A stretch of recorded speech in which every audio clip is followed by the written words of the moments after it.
dari Prodi Teknik Industri angkatan 2024 Universitas Buana Perjuangan Karawang. Di sini saya akan menjelaskan sebuah soal yang menerapkan metode simplex. Namun sebelum saya masuk ke penjelasan soal, pertama-tama kita harus tahu dulu apa sih sebenarnya metode simplex itu. Nah, metode simplex adalah metode yang digunakan untuk mencari solusi optimal pada sebuah program linear dengan menerapkan prinsip-prinsip iterasi. Dalam mencari solusi optimal ini ada beberapa langkah yang harus diperhatikan, di mana yang pertama kita harus memilih dulu entering variabelnya, yang dimana nilai negatif terbesar digunakan untuk maksimisasi, sedangkan nilai positif terbesar digunakan untuk minimisasi. Yang kedua adalah menentukan living variabel terbesar. Yang ketiga, melakukan pivoting dan iterasi.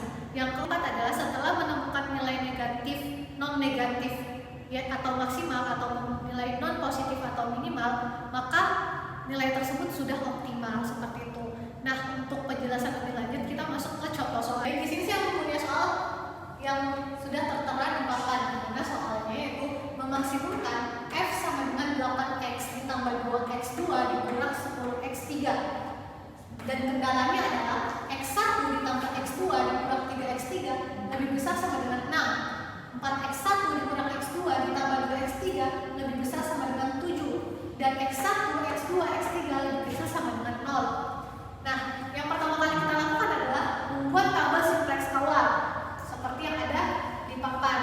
Kemudian menentukan entering variabelnya. Entering variabel adalah nilai positif terbesar, nilai negatif terbesar, yaitu min 8. Kemudian menentukan living variabelnya, yaitu 1,75. Sehingga didapatkan di sini nilai pivotingnya adalah 4. Nah, selanjutnya kita melakukan iterasi. Tapi sebelum membuat tabel iterasi, kita harus menentukan dulu operasi baris dasar berdasarkan rumus yang ada di papan ini, gitu.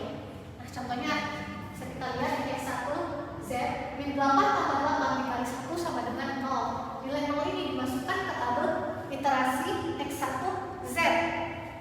Kemudian X2 min 2 ditambah 8 dikali 1/4 sama dengan 4.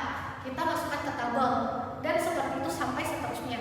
Setelah mengisi semua tabel iterasi, di sini kita mendapatkan bahwa nilai Z-nya belum bernilai non negatif, sehingga kita melakukan iterasi kedua untuk S2. Dikarenakan nilai Z sebelumnya itu belum non negatif, maka kita melakukan iterasi 2 untuk X2 dan melakukan perhitungan seperti operasi baris dasar di awal, seperti yang ada di dalam tabel, terus masukkan nilai-nilai hasilnya kepada tabel iterasi 2 di bawah ini. Kemudian akhirnya kita memasukkan hasilnya pada memaksimumkan F sama dengan 8x1 ditambah 2x2 dikurang 10x kurang 3, dimana 8 dikali 15/5 ditambah 2 dikali 17/5 dikurang 10 dikali 0. Hasilnya adalah 104/5 ditambah 34/5 dikurang 0, yang hasil akhirnya mendapatkan 138/5. Kemudian kita lanjut menyelesaikan kendala, di mana kendala satunya adalah X1 ditambah X2 dikurang 3x3 ditambah S1 sama dengan 6, 13/5 ditambah 17/5 dikurang 3 kali 0 ditambah 0 sama dengan 6. Hasilnya adalah 30/5 sama dengan 6 sama dengan 6.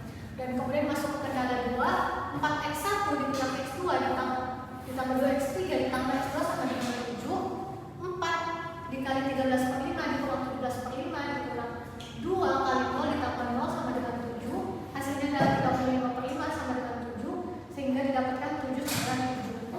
Nah, sehingga hasil dari kendalanya adalah non negatif, yaitu X1, X2, X3, X1, X2 lebih besar sama dengan 0. 13/5, 17/5, 0 lebih besar sama dengan 0.